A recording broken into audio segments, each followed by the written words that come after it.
Welcome to the Bodybuilding Banter Podcast, your number one source of all things bodybuilding. Be sure to like and subscribe to stay up to date on future episodes. Now, here's your host, Leroy Rollins.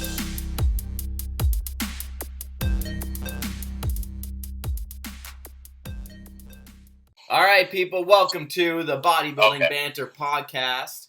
I'm here. You guys got to know this man's face by now. We're like, what, 4, 5, 18 in now? I can't count that high, so let's just, we're bodybuilders, so. We'll call it 45, because that's the only number we know. Yeah. Okay, me and Brandon, we're going to chat about the off-season. We're both in it. We like it. We're going to talk about it. So, Brandon, how you doing, man? How's things? Everything's good. So, anyone that's listened to the previous podcast that we did, recapping Nationals, already knows that last time I competed was 2018 Nationals. Finished fourth. Feedback was, obviously, because of my gazelle-like structure against all the other lightweights, I need to go to welterweight more than likely. Right. So I've just been steady packing it on and just taking my time, having fun with it. Yeah, it's been a hell of a last 14 or 15 months now, whatever it is. Mm-hmm. I'm happy with the progress I've made. I'm starting to actually feel that itch to get back on there now. Before you continue, did I see correct that maybe Coburg 2020? Okay, so that's what I'm leaning towards. Yes! Sure. Yes! Yeah, so Nationals there was so many competitors that you didn't really feel like, you just kind of felt like a number getting out on stage, right? But I really like the show that John puts on. Like, makes all the athletes feel 100% special. Yep. You know what I mean? So it was really fun, and like I had a lot of success at that show. Why wouldn't I try it again? I'm bringing in an improved physique for sure. Anyone that follows me on Instagram knows that there's at least some definite progress that's been made to my upper body, which is what was lagging. Yep. How much, who knows? You don't really know until you get down to like 7 or 8% body fat and start chipping away the last little bit. But some tissue has been added, along with a lot of strength. Not that I'm not the strongest bodybuilder there is. I never will be. It's not in the cards for me. But a lot of strength's been added. Obviously, that's going to translate to a little bit of tissue, and I'm excited. I'll say on the podcast, I'll put it out there, okay, that I'm 95% sure I'm going to do Coburg and the Mindy show. Okay. When's the Mindy? I believe it's a week after, maybe 2 weeks. Oh, he's good. Is that open? No. Oh. God, no. Unless I'm reading the calendar wrong. So. We don't need to question your reading skills. That's sick, man. I'm hyped because obviously I'll be there. So, man, that'll be sweet. Yeah, no, it's good. I love that stage. Like, obviously your first show is always important, and it always special to you. But especially if you have success at your first show, which I was lucky enough to do, right? And I won men's best poser and everything. So, that's going to be something obviously I'm going to prioritize. I love getting up there and posing. It's that's my strong suit. Yep. It's getting up there and highlighting what I have. Yep. So I love the whole atmosphere there. So when would the off season end for you then? December 7th. I was gonna say soon. Yeah. So honestly, I think I've milked as much as I'm gonna get out of this off season. Like I'm waking up and it's pretty hard to my metabolic rate is through the roof right now. I don't know what the hell it is, but I'm just burning through calories. I manage a gym, so I'm teaching classes and stuff like that too. But it's hard for me to maintain 180 pounds right now. Yep. And I'm doing that with veins in my abs. Not that I'm show lean or anything like that. Is he saying he's stepping up? I think he's one day out. Oh man, that's something we can talk about for sure. But there's no striations on my body really. I don't none. Yeah. You know what I mean? But there's I'm in pretty good condition for 180 pounds. I think if I try to I might for the regional shows try to still hit lightweight. Oh and put myself in the hospital. Let's go. Let's do it. But I'll try anyways. That'll be. I'll just see what I can do, and if I can get down to lightweight and have to friggin' exhale on the scale to make that weight limit, then I will. Yep, for sure. Yeah. Oh, that's sick, man. I'm looking forward to it then. Okay, so you mentioned strength, and I think that's a topic we can touch on for the off-season. Yeah, of course you want to talk about that, eh? Okay. Because I myself am just PRing out of the park right now. Yeah, you are, man. Yeah, it's great. To give the listeners some perspective, me also on stage, typically a lightweight. I recently hit a bench of 330 on flat, which I think if there was 10 pounds left, like 340 might have went up, but that would have been it. So that was I did a powerlifting meet last May, I think it was, and I did 314. So we're like 15 pounds. And again, like that may not sound impressive a year and a half later, but mind you, that's like 2 shows in that time too.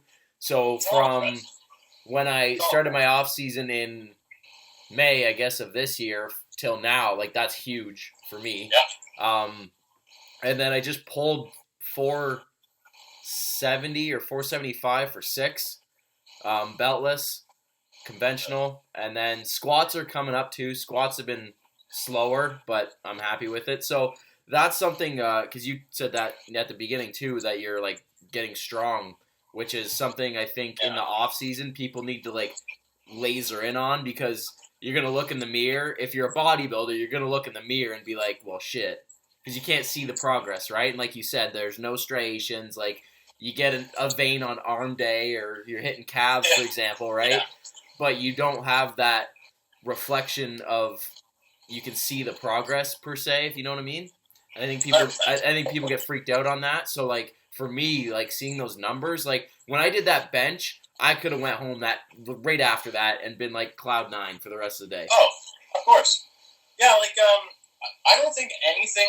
Listen, there's 1,000 ways to skin a cat, and I mean, and all that bullshit, crap sayings. Okay, but I lend myself to X and O, black and white, yes and no, and that's progressive overload. And that's the most simple way to translate strength and effort in the gym to definite muscle yield, in my opinion.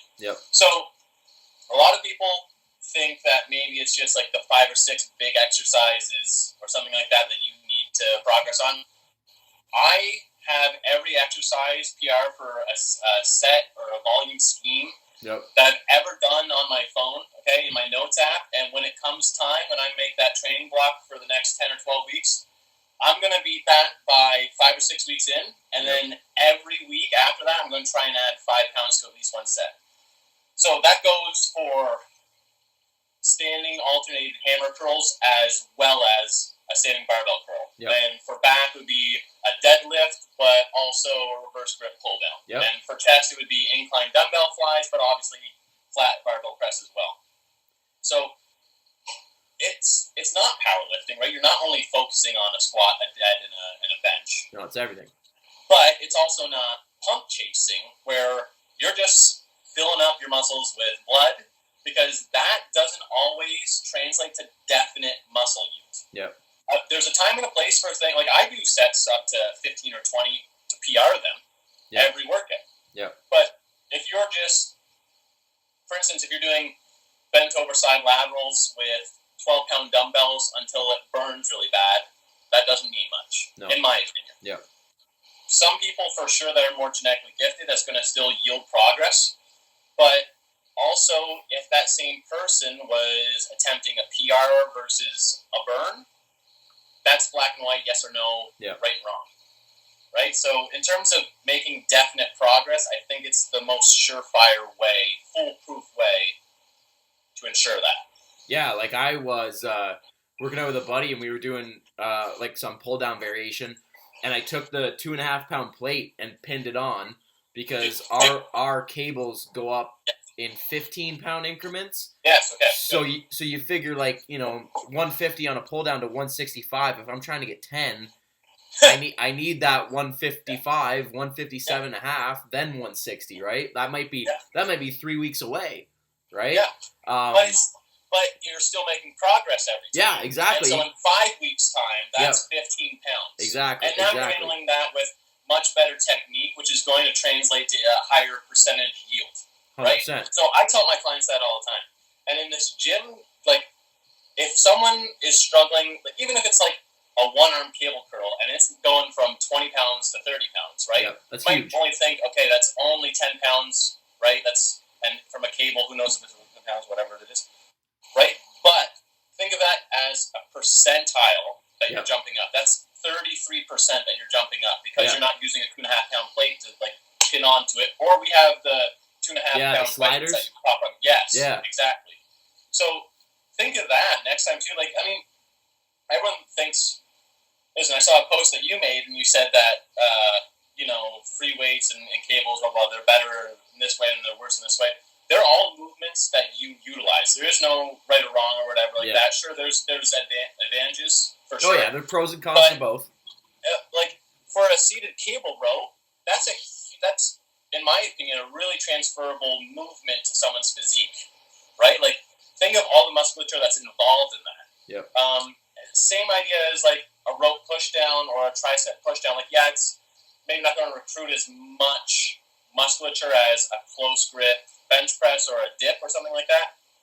But for something to have the higher percentage of actual tricep isolation, of course that's going to be more, right? So you still need to progress in all these things, and going from something where you're struggling, you don't have one rep in the tank, and you're breaking your form on 8 reps when you're doing 120-pound tricep push downs, trying to jump up to 130. Yep. Well, really, you're only going to get 4 or 5 good reps then. Yeah. And for that particular movement, maybe that's not the best rep range, depending on how you've put together your workouts and your training split, right? Why not go 122.5 and just kill yourself getting those 8 again? Exactly. Yeah. Yeah, like the one thing too that I was like the one guy I follow, he does like Dorian Ronnie style training, right? Just hard, heavy basics and all this stuff, and like his transformation last year has been crazy. And I saw him doing like lateral raises with like 50s, right? And he was hulking them up, but like his shoulders are insane. And I was like of the mindset, because that's all I ever read and was told to do, was like maybe a top set of like 30s, super strict, super controlled, just side delt. And I'm like, you know what? I'm going to switch it up. If I'm doing 30s every day on shoulders for the next 2 years, what's going to change, right? And that's, touching on your progressive overload thing.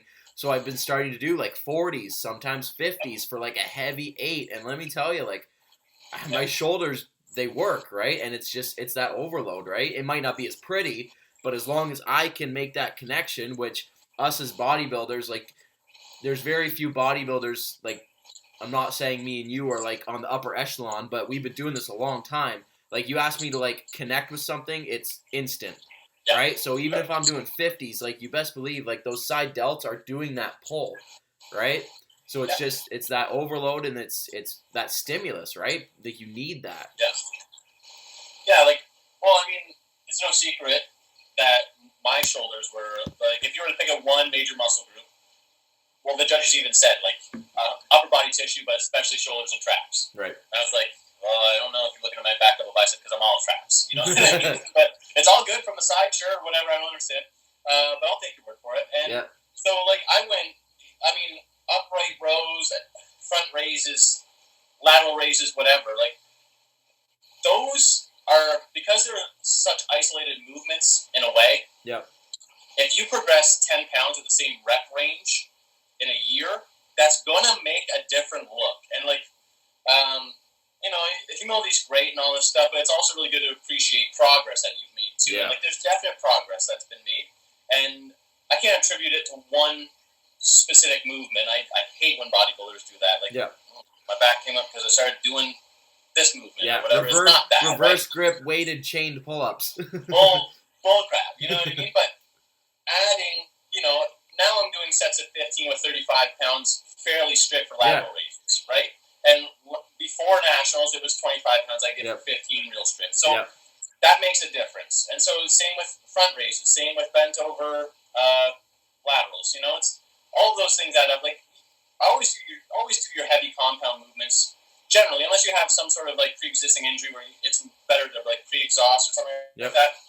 But I don't think that's where progressive overload ends. I don't think it's just your first exercise or maybe your second exercise is included. Yep. If you're doing 4 exercises and there's in that same order for 12 weeks or 10 weeks or whatever, and by the way, the one thing I really hate is like when someone's eating well in a surplus and their supplementation's on point, they're getting enough rest, and then every week they're changing exercises up, like not just variations, right? But how are you ensuring that you're making progress? You know what I mean? Yeah. And for some people that are a little bit more genetically gifted, then maybe it comes a little bit easier, whatever. But I find myself on the moderate to the low end of the genetic spectrum. Yep. And if I'm doing 5 exercises, you better believe I'm trying to PR all 5 exercises, at least one set of them. Yep. For 10, 12 weeks in a row. And I'm not going to get 12 weeks in a row where I'm going to PR every single time, right? But if I get 8 out of those 12, that's still a huge yield. And then when I set the next training block, if it's 10 weeks or 12 weeks or 16 or whatever, and I get 3/4 of those as well, that's going to make definite progress. And that's just what I've done for 14 or 15 months now.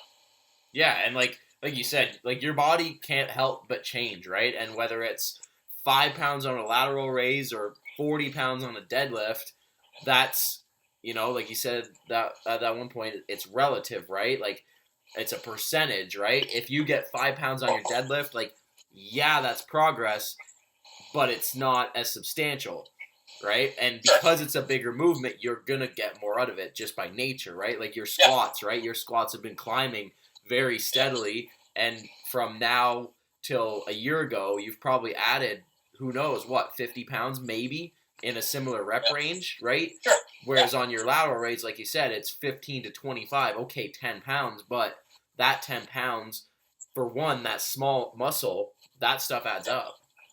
Yeah, absolutely.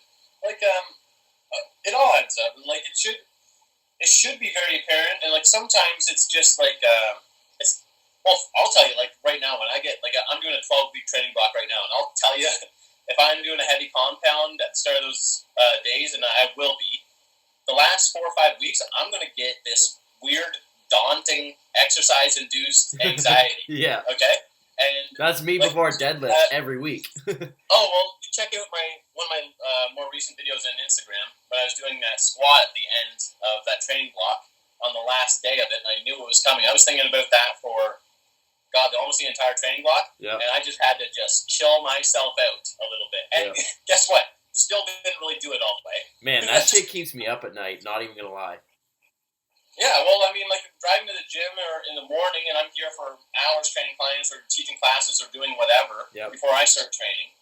And that day, it just felt like I just couldn't calm myself down. And then finally that set came, and usually I can just hold on to that bar and then blank everything else out, and it just still was eating that back my neck, right? Yeah. And so then I got the bar up, and I was like, oh, God, what am I doing here? No, so for me, Saturdays is like the big leg day where I'm right now doing both squats and deadlift, like relatively heavy. And man, Friday nights, like I'm just like, man, and I look back at the book and I'm like, you mean I got to do this for this week? And I'm like, holy shit. And like, man, and then warming up, I'm like, shit, you get a little antsy, you're freaking out. The chip on your shoulders, just like, you got this? And you're like, shut up, I'll figure it out. Yeah, just let me be me. Don't talk to me. Yeah, leave me alone. Okay, so training aside, let's talk about food. Off-season food.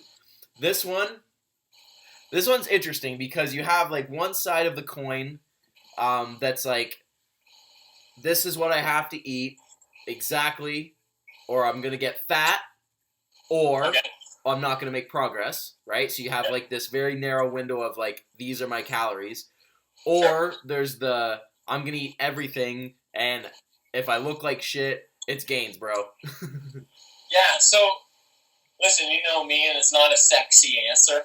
It's going to be a happy medium, okay? So, like, I allot calories in my off-season diet for whatever I want sometimes. So it's not, like, just an if it fits your macros diet or whatever. I have my 6 meals and those foods that I'm going to eat every day at the same capacity. And then I'll reassess it every few or several weeks, right? Depending on how I look and how I'm feeling and strength and a multitude of things. But, for instance, I went to Montreal yesterday and today, and I had whatever I wanted in Montreal because that's off-season, right? So Time and place. Of course, I'm still 90% of the time prioritizing progress. Yeah. But this is my off season. And if you know how meticulous and intense I get about prep, I don't care if I eat a cheeseburger or whatever once a week or whatever. Yeah. Off plan in the off season. I'm all about micromanaging as many things as you can in a prep. Yeah. But you can't do that year round. You'll burn out. You'll inevitably want to just throw the bit away. Yeah. Yeah, you'll F yourself in terms of progress is what you'll do. Yeah. So there's a time and a place for all of this food. It doesn't go away though. Like you have to realize when you're coming out of a prep that food that you wanted 6 weeks out, it's still going to be there. Yeah. And if it's a limited flavor of something or whatever, it's probably not that great, and you can make it yourself or emulate it or tweak it. They're getting rid of it for a reason. It's shit. Yeah. So it's not like that's the one thing that I think a lot of clients struggle with and a lot of first-time competitors struggle with. They might not understand how it feels like when you're to not have hungry. to make all of this sacrifice and question yourself if it's worth it. Yeah. So people can tell you that, it's going to be a lot of sacrifice. You're not going to be able to go out late and drink with your friends. You're not going to be able to have this meal. You can't just have this whenever you want it. But until you're in that situation, you have to make that choice. Yeah. And if you make the right choice for prep, it's always going to be in sacrifice of these things, right? So they get this daunting feeling like, I missed out on so much or something like that. It's overwhelming them. Now, freedom.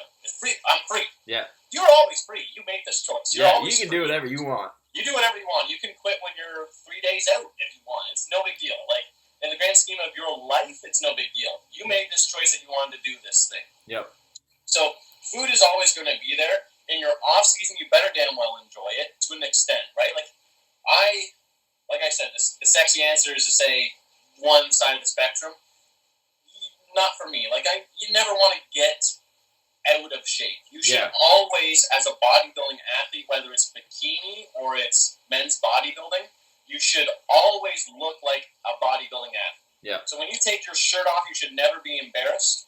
You should never feel bad about your body image. Yep. You should always feel good and feel strong, but at the same time, you don't want to, be the guy that's in an off season for a year and you put on 3 pounds of fat and you're not able to, really progress in terms of muscle yield and strength in the gym. Yeah. It's also going to limit you in your real life activities if you're constantly in your off season saying to your friends or your family, no, I can't eat this and blah, blah, blah. Find that happy medium. That's what I've done for 14 or 15 months, and it worked. I'm not imagining progress, right? Yeah. Not that I'm going to blow the socks off of anyone that looks at my progress pictures, It's like, bro. But I've had so much fun. I've made so much what I call now real life gains. Yeah. That even if I only got 90% of the potential of my off season under my belt, everything in my life makes up for the other 10%. Yep. Yeah. Cool. My side of it is so I had someone message me the other day and they're like, what's your calories and your macros and all this kind of stuff, and I was like, look, man, like I honestly couldn't give you like a definitive answer. Whereas like I'm on prep, it's A, B, C, and D. Yeah. Here you go. Exactly. Yeah. All day, every day for whatever. He's like, what do you mean? He gets all upset. I'm like I'm very much, and again, it comes with experience, but I'm very intuitive with it. Yeah. And there's 4 or 5 habits that are always there because of how I live my life, whether it's prep or it's off season. It's always 5 or 6 meals a day. It's always protein with every meal, and whether that comes from chicken right now or a protein shake or egg whites, I don't care. It's off season, like you said, but it's always there.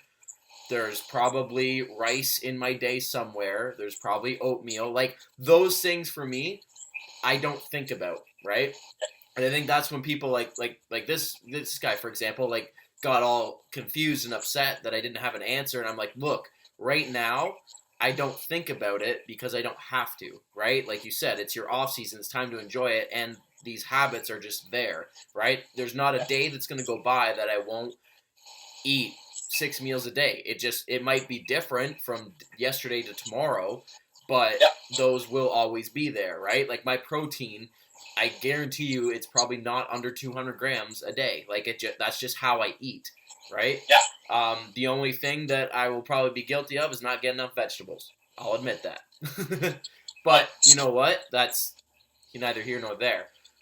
For me, it's like you said, how I look, right? Like, do I still look like I lift, or am I a fat slob, right? When I go through my poses, I think I still look like I lift. I'm happy with that. And progress in the gym, right? Like we talked about for the first half of the podcast. Like, the fact that I am stronger, literally, than I've ever been. I'm physically bigger. Like, I fit larges now comfortably, and I don't look like a fat slob. That's a win for me, right? Like, I've never been this size, right? I'm not huge, but for me, I am. Sure. And you know, like you said, like, come prep time, like, it's a very much a 180. It's laser focused. I track it all. It's meticulous. It's the same thing day in, day out. No ifs, ands, or buts. But, you know, you went away to Montreal. Like, I had Thanksgiving this weekend, and I had 3 or 4 plates because I don't care. It's off season, right? But 100%. it's just those little things. Like, you're probably the same way, right? Like, not a day goes by that you don't have 6 meals. Not a day goes by that you're not protein every few hours, right? Like, that's just how we are. But that comes with time, right? And I think people get confused about that.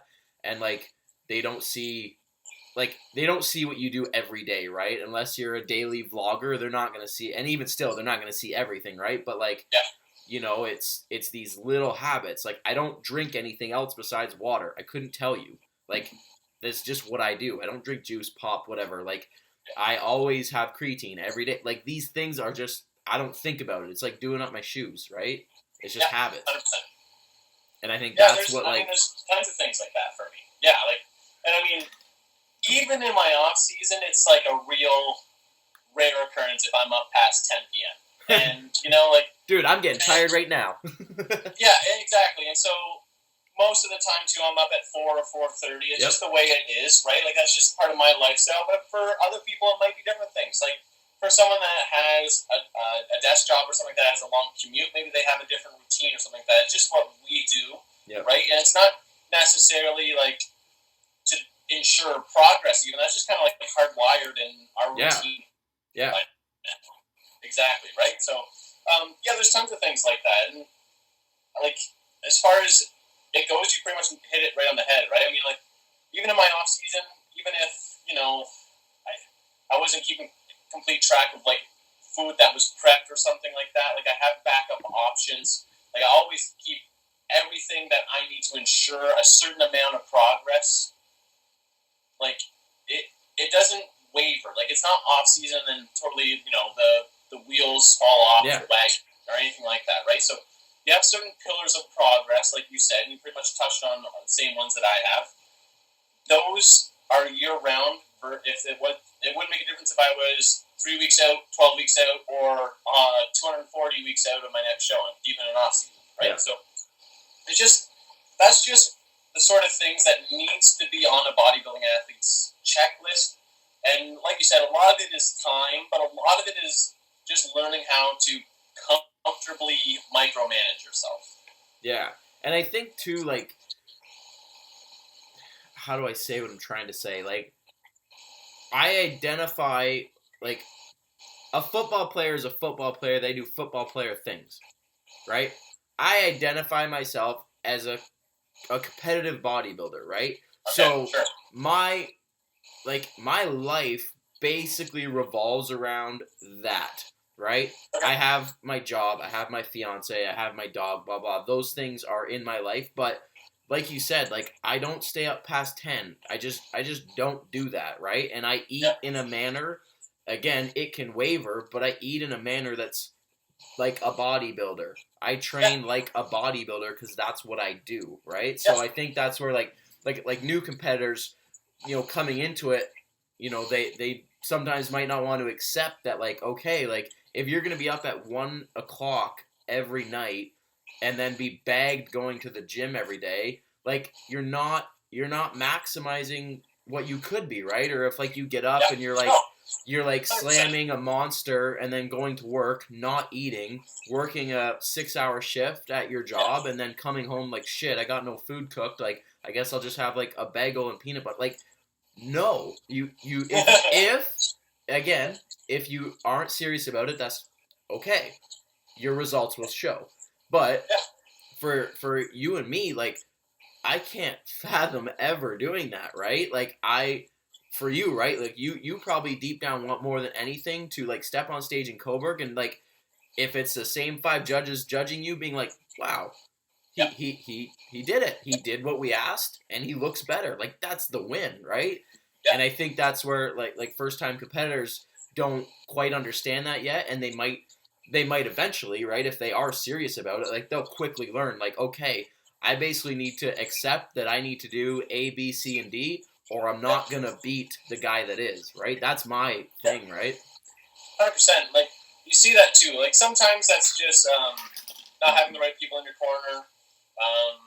Maybe not previously giving it 100%. Yep. Maybe not letting yourself be vulnerable and seeking out a coach or a mentor or something like that. You just see the same sort of physique. Yep. Year after year, right? And like, my first competition was in 2017, but I followed the sport long before that. Yeah, and you see that pretty often. Like, that is not a rare occurrence. I would say it's more common than someone that even makes slower progress. You see that same physique, maybe over the span of a year, they've added half a pound or a pound of tissue. Their condition's the same or even lacking. Yep. That's just from, in my opinion, not being able to properly diagnose your issues, come up with a game plan, and then follow that game plan, or one of those steps even. Yeah. It doesn't have to be all of them. I've maintained since before I've ever stepped on stage that the biggest enemy that a bodybuilder can have is delusion. That is the biggest enemy you can have. Some people will post before and after pictures, and you don't know which one is a before and which one is an after. And that's okay. Like, honestly, it doesn't make them a worse person or anything like that. But accept it. It's just delusion that's holding that person back. Yeah. So, and the crappy thing is, like, if anyone is, unfortunately, if you're a really good friend of mine or a good friend in the industry that I competed against you or someone like you, right? If you did that, I would say, hey, man. Unfortunately, I actually would say, hey, man, what are we doing here? Your calves are still shit. What's going on here? Because you need someone. You really do. And I'll take the heat on that. Like, I'll be that person that'll say, come on, dude. Yep. And believe me, not all of my progress pictures or before and afters are going to blow anyone away. But anything that's more than a few months in time in an off-season, you'll know some difference. Yeah. Versus there are people that I have competed against or competed at the same shows that have gone before and after for a year, and it's the exact same thing here. And what are we doing? And then if you ever get a glimpse into their training style or something like that, or what they're eating in their off season, you kind of can put two and two together. It opens the eyes, right, real quick. Yeah, believe me, off season doesn't necessarily need to be close to as complex as a prep usually. No, dude, I can attest to that, right? I can literally, I'm that example. Simple pillars. Yeah. Right? Like, you have these simple pillars. You build from that, of course, but it's still, you got to hit those, you got to check those boxes. You got to cross T's and dot I's sometimes, right? Not as many. Yeah. But you still have to do that in an off season. If you do that with the right game plan, you are going to make noticeable progress over a span of time. Yep. That's irrefutable. Yep.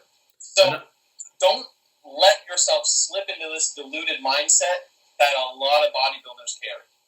Yeah. Just because you're doing certain things doesn't, and take air quotes off that actually, it doesn't even really matter what certain things are. It doesn't necessarily mean that those things are going to correlate to noticeable progress, period.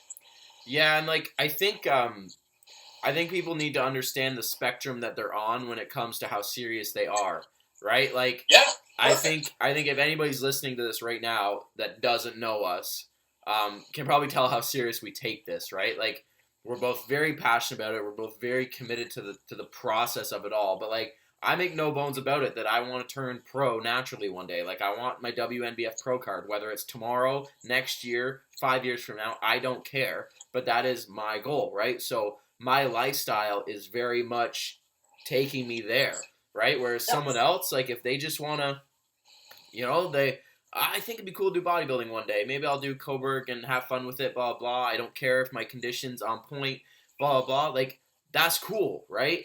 But, don't be upset when someone like you steps on stage with, like, lines in your butt and no body fat on your lower back that you beat them, right? Like, if you had to jot down everything you did from, now till the show, your list and his list are going to be very, very different.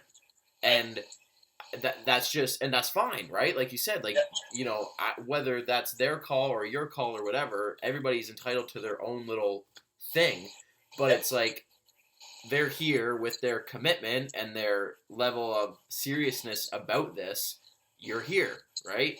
And that's why you get to where you are, right? That's where anybody who takes bodybuilding seriously, whether their off season is a year or 5 years, they will change, right? Their body, like, when I look at photos from my first stepped on stage, like, it's laughable to compare my physique to it now because of the progress that I've made, but that's not by accident, right? Like, it didn't happen for no reason. It wasn't just luck of the draw that I benched what I did a week ago, and it's not luck of the draw that I look the way I do now. Like, it's very much by design. Yeah, 100%. Like, the one thing, too, is that bodybuilders sometimes, and especially ones that do tend to excel or be pretty good, kind of hold this lifestyle up on a pedestal versus other people's lifestyles, right? I hope I never accidentally fall into that. Because if we really break it down, okay, all we're doing is we're just putting our time, money, and effort into our lifestyle, right? Yep. And it might be laughable to someone else versus ours might be laughable, or someone else's lifestyle, say, it's not to me, but let's just, for an example, someone might think a musician's lifestyle, a trying musician's lifestyle might be, a little bit more laughable than another one, or than ours, right? It's not like that. If you really break down, what we really do is we spend countless hours in the gym, and the kitchen, crappy food, and we get up on stage 99% naked in front of usually 90% guys. Yeah. Okay? And it's all good. Yeah, we do. Yeah, we do. Proudly. Look at Proudly. I mean, okay? Look at us. But honestly, there is no... We're not better than any other. There's no right or wrong. There's no good and bad. But like you said, like that you like the lifestyle thing. Like, I could never do what a professional cyclist does. Couldn't do it. I'd die. Right? I tried a Spartan race once. Worst decision I ever made. Right? I accept that. I embrace it. I do me. You do you, and that's cool, right? Yeah. No, that's exactly what I mean. You see sometimes like it's a little bit more common, I think, in bodybuilding culture to think that what we do is more difficult than a lot of things. Yeah. Possibly, sure. But it's our choice. Yeah. And you always have to remind yourself as a competing bodybuilder that the only reason you ever win a show is only because someone else better didn't get on that stage that day. Because unless you're Mr. Olympia, there is a better bodybuilder out there. Yeah. And even still, that's arguable. Oh, this year it's for sure. Right, we need to do that video. Just by the way, the Olympia recap needs to be done. I just had a thought in my head. What was it? Lifestyle. Oh, the thing that saying like our lifestyle's hard. Like, it's all perspective, right? Like, me and you eating 6 meals a day isn't hard. Me and you going to bed at 10 o'clock isn't hard. Getting up at 4 or 5 in the morning isn't hard. The one thing that I think is really funny is people, like, when they say, like, oh, you're so dedicated. You go to the gym 5 or 6 days a week. Like, if I didn't go, I would lose my mind. It's not dedication at this point. And like I said, like, it's just what we do, right? Like, I go to the gym on this day and this day and this day, and I rest. Like, it's just what I do, right? Like, it's my life. Yeah, everyone that knows me knows I'm a real high-frequency trainer, generally. So, like, I've been known to do training splits where, I'm only training for 30 minutes or 45 minutes, but I'll train 10 times in a week or 12 times Yeah, you were in a doing week. 2-a-days, you psycho. I was doing that for a long time. And so my last training split, I decided to really kind of go with higher volume, lower frequency. I forced myself to take 2 rest days. And honestly, I didn't know what to do with myself in those days. I honestly didn't. So I had to actually, plan ahead for things to do. Yeah. It's just part of my routine to just wake up and start thinking about my training for that day. It doesn't consume my thoughts, but it's part of it every day. Unless he's squatting that day, then it consumes his thoughts. Oh, yeah, then for sure. And it doesn't feel good always. There aren't always good thoughts. But that's just how I wake up. I wake up, first thing I do, of course, is go to the bathroom, weigh myself, get my first meal ready. Then I start thinking about my training. Start thinking about my clients, other things I have to do, work, of course, all of this stuff. But a constant is always my next training session. Yep. Yeah, weekends I usually don't work, right? So weekends it's basically the only 2 things I have to do is legs and then pull. That's my weekends, right? But you talked about looking forward to it and scheduling and all this stuff, and it's weekends go by so fast because I wake up, I'll have my first meal, putter around for a little bit, take the dog for a walk or something like that. About 10 o'clock, right, get in the car, drive to the gym, 20, 25 minutes, get changed, get ready, half hour goes by, get ready to work out, hour and a half later, finish the workout, get changed, blah, blah, it's been 2 hours, then all of a sudden driving home, 3.5, 4 hours of my day is now gone, right? And they're look at the clock and I'm oh shit, it's almost dinner time by the time it feels like it's done, right? Yeah. But I wouldn't have it any other way. Yeah. No, I feel the same way. That's just part of who I am now. Yep. And unfortunately, whenever I have a kid, he's going to have this weird anxiety about this sort of thing as well. And Dad's going to the gym. That's my burden I'm going to give to him. Dad's going to the gym. The one thing too is when you go somewhere, do you kind of base your decision on what's nearby as far as the gym goes to, or what the hotel has? No, in my off season, I absolutely 100% do not, and I always recommend competitors that I coach. They do the same. Don't even think with that. That is, listen. Whenever you are out of your geographical center, okay, have fun. Enjoy your life. Okay, and so while I was there, the hotel has a gym and stuff like that. I didn't even use it. Okay, I did not use it. I trained before I went, and then I came back today, and I trained here. If I ever miss one day of training in my off season, I don't think twice about it. Okay, if in prep, if I have to cut one set short of my workout, that bothers me. That bothers me for 19 weeks. Okay, that bothers me for. I'm mad. I'm pissed. Okay, that's the way it goes. Yeah. But I am all about exercising your freedoms in your off-season. Just chill. Because if you do prep correctly, unfortunately, you have to make a lot of sacrifices from freedom in a prep. Yeah. Hands are tied. It's a very broad umbrella, but there's so many different types of sacrifices that you have to make if you prep correctly. Unfortunately, you don't know it until you prep that way correctly. But you just miss out, unfortunately, on a lot. Yeah. Yeah, for sure. And is what it is. That's what it is. Exactly. You gotta, if you're not ready for it, maybe you need to reevaluate what you're doing, right? But like you said, till you do it, you don't know. Whenever I hear someone say they had a really easy prep, I go, "You're not in condition. You don't got lines in your boots. I guarantee." Yeah. But no, you don't. Yeah. It can be easy to a point and to a degree, and you can get on stage looking presentable for sure. But if anyone ever says "Oh, this prep was the easiest prep I've ever had," blah blah blah blah blah, you didn't go there. Yeah. You didn't find the suck. You have to put your nose on the rail and fucking push it farther and farther and farther. Yeah. You'll know. You know when you start to feel like, oh, this is what condition is. Yeah. Because believe me, it sucks. It does. It sucks. And you just have to embrace the suck. And there's no two ways about it. It's going to get brutal. That's the way it goes. Yep. I agree, 100%. Sweet, man. Is there anything else you want to touch on real quick? We're almost probably like 45 minutes now. We wrap her up.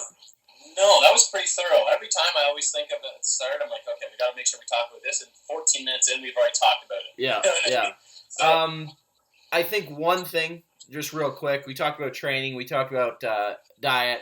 Supplements is another one that people ask, like, well, what supplements you take in the off season? I don't overthink it. I take creatine all the time. I take whey just because it's easy. Other than that, pre-workout. But like, there's nothing magical, right? Like, I think people are like, okay, it's off season now. What do we need to take? Take food. Yeah, like my supplementation is high always, right? Like, I take the health side of supplementation very seriously. Which that's one thing too, I could be better at. I'll admit that. Yeah. I think, and that's not a rare thing, I think 99% of bodybuilders can be better, right? And I could be better too. Like, I take more than the average bodybuilder, but that's for longevity in the sport and in my life. List them. Obviously. List them real quick. So, multivitamin, of course, fish oil, I take additional coenzyme Q10. I have my list of A to Z vitamins that I take. Obviously, protein, branched chain amino acid. I take extra beta alanine in my intra and my pre-workout. I take glutamine. I take creatine. There's more. Yeah. Trenbolone sandwiches. Not yet, you know? That's funny. All right. Well, hopefully that answered anybody's question about supplements. You can be like Branden and be super smart about it. You can be like me, be a little lax about it. But honestly, it's a supplement, right? That's the one thing people get tripped out about is like training nutrition first. Supplements are not near that. I mean, God, if you have 2 6-ounce portions of salmon throughout a week, you don't need to take a fish oil with me. Guess what? I don't really like salmon. You know what I mean? Yeah, hate salmon. Me too. Yeah, like there's tons of things more that I could take. Whenever I was having like a little bit of a heart issue, I started taking more ubiquinol. Don't even know what that is. It's just more bioavailable coenzyme Q10. There's a few things I take off and on too for cost effectiveness and because there aren't any actual hard links. Do you take a greens powder? What was that? Do you take a greens powder? I don't. Now, let me tell you what I do. I eat 4 cups of broccoli a day. So, and I don't like broccoli. Here's the thing, okay? I like broccoli more than any other greens. My entire life, I've never really eaten vegetables. Even in prep, I choose not to eat vegetables, and I'd rather just feel hungry. Oh, really? I mean, I eat my broccoli. If I really want something, then like I'll have extra asparagus with a meal at the cost of like a quarter cup of my carbs or something, you know? Yeah. There you go. All right, people. Well, I hope you guys enjoyed it. Hope you learned something as always. Dude, Coburg, I'm hyped. You got me hyped. That's cool. It's not definite, okay? I have to keep mysterious about it. You said 95%, and I'm taking that. 95, yeah. Don't round up to 100. Just take it for what it is. We'll round down to 66.6. Yeah, okay, there we go. All right, people. Well, thanks again for watching the podcast. Be sure to follow this man on Instagram at Branden Liezert 93. I think I got it. You got it. That's it, man. Yes, perfect. And, of course, follow me on Instagram at Leroy_Rollins_fitness. Dude, have a good night. You too, man. See ya.